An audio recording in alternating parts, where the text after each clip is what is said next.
Okey, dito tayo. Oh, eto, fake news. Fake news sa mga DDS. Pinag-iinitan ba sa susunod na livestream, mukhang may napapansin ako sa Remulla. Mukhang hindi pangkaraniwan yung mga napapansin ko na ginagawa ng mga Remulla, na dapat natin pagbigyan pansin at ibunyag para malaman ng iba.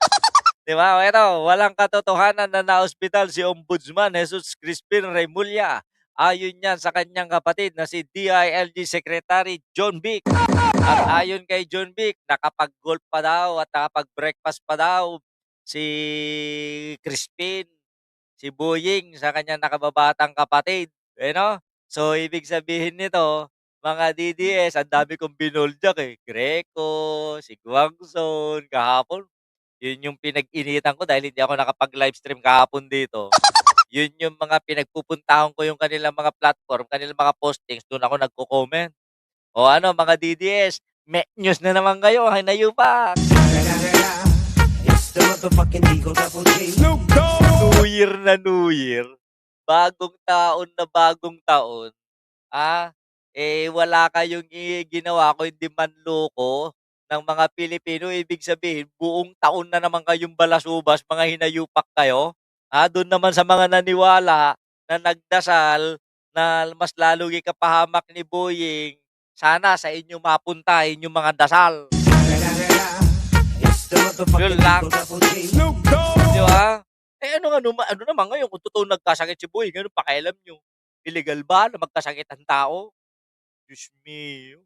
Itong mga tarantadong 'to, dasal kayo ng dasal ng kapahamakan ng ibang tao, hindi niyo naman napapansin na yung tatay niyo, hindi niyo nga malaman kung ano ang totoong estado, kung buhay pa ba o patay na. Bobo. It's the motherfucking Eagle Double G. Snoop Dogg! 'Di ba? Kung nasasaktan kayo 'pag nagsasalita akong bobo, pasensya na, totoo kasi yan, eh. 'Di ba? O eto, dito tayo, speaking of Crispin. Ayan, corruption in judiciary. Also severe, Ombudsman Remulla says. It's the motherfucking Eagle Totoo Double yan. G. Snoop Dogg! Totoo yan. Danas ko yan. Danas ko yan. May mga nababayarang husgado.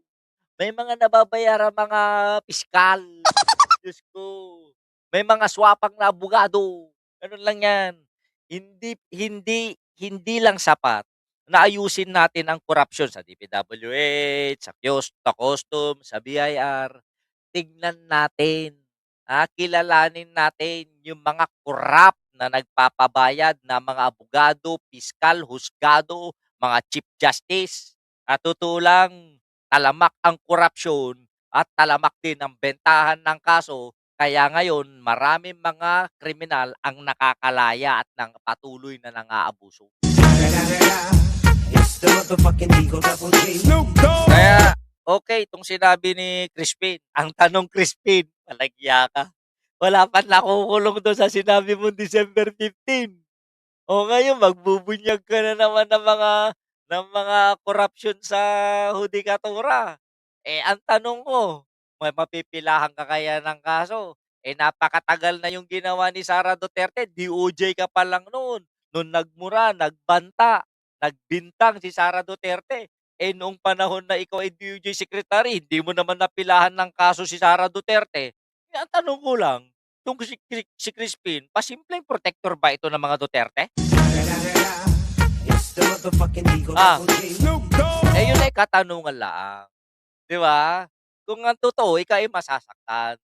'Di ba sa tingin ko lang walang nagagawang legal remedies or legal action itong DOJ at si Crispin Remulla kontra kay Duterte.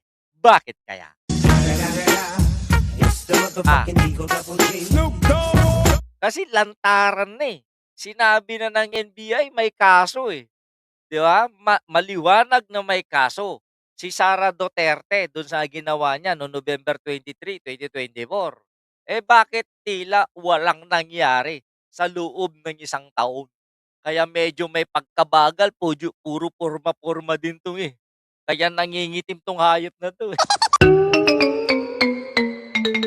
'Di ba? Ngayon magsasalita ka na naman, ano nga, anong petsa na ngayon? January 3 na, boy. Ah. 18 araw na nakakaraan, wala pa ring warrant of arrest. Pinangako mo December 15. Yun nga lang, walang taon. 'Di ba? Sabi nila, fake news naman ng mga Remulla, sabi ni Kingfisher. Yun lang. Ikaw ang nagsabi niyan, ha? Ang nagsabi niyan si Manong Philip Paqueran. O, kitang-kita niyo naman yung comment niya dito sa baba. Oh, 'di ko na puwedeng okey sige i-highlight ko 'yan, oh, ayan. Para malaman ninyo na si Manong Philip ang nagsabi niyan. Kaya ewan ko, sana hindi puro dakdak. Sana samahan naman ng konting gawa, kahit konti lang na pruweba, 'di ba, na mapanindigan yung mga sinasabi. Hindi lang yung preskon ng preskon, hindi lang yung mga dakdak ng dakdak sa harap ng mga reporters. Ang hinahanap ng tao yung pruweba. Ang hinahanap ko ngayon, yung may magagawa. Eh, wala ka na rin wala na rin pinagkaiba sa mga DDS2. Dakdak ng dakdak, wala namang patunay. It's the motherfucking Eagle Double G. Sabi dito ni Nick Borromeo na sobrahan sa pagbida ang Remulla, brother, ngawa ng ngawa. O, si Nick Borromeo nagsabi niyan.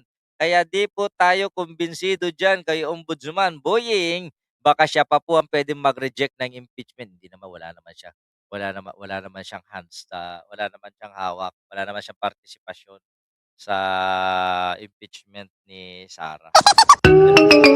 O, dito, dakdak ng dakdak yung mga grupo ng mga Sayad Republic. Yung mga bumubuo. Ha?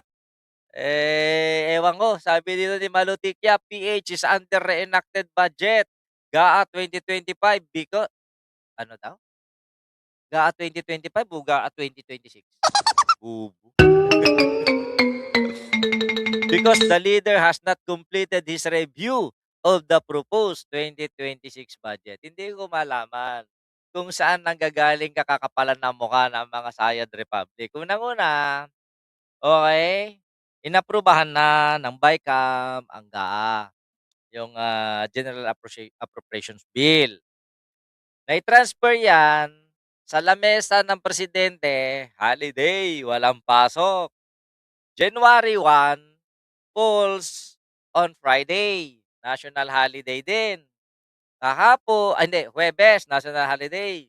Kahapon, hindi ko alam kung ipit day sa Pilipinas o ano. Mukhang dun pa lang ni-review ni BBM. Ma'am Senchang, shoutout. Ngayon, Sabado na naman. Bukas, Linggo. So, sinabi na naman ni BBM yan. Hindi ko alam kung nakakaintindi itong mga hinayupak na to. Na bukas pa lang, posibleng pirmahan ni BBM yan kung walang maibito. Okay? Kung Generoso Mariano, shoutout.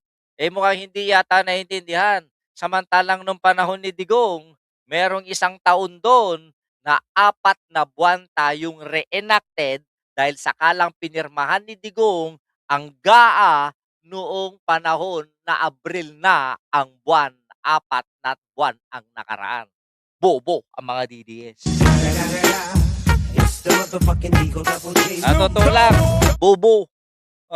Sabi dito, hello, Fernanda Jet sa inyo. Kaya yung mga nakikita, ilang araw pa lang, address pa lang ngayon, reenacted na daw. Hindi mo alam kung tanga itong walang leeg na to. 'Di ba? Hindi ko nga alam kung tao to o pako, eh.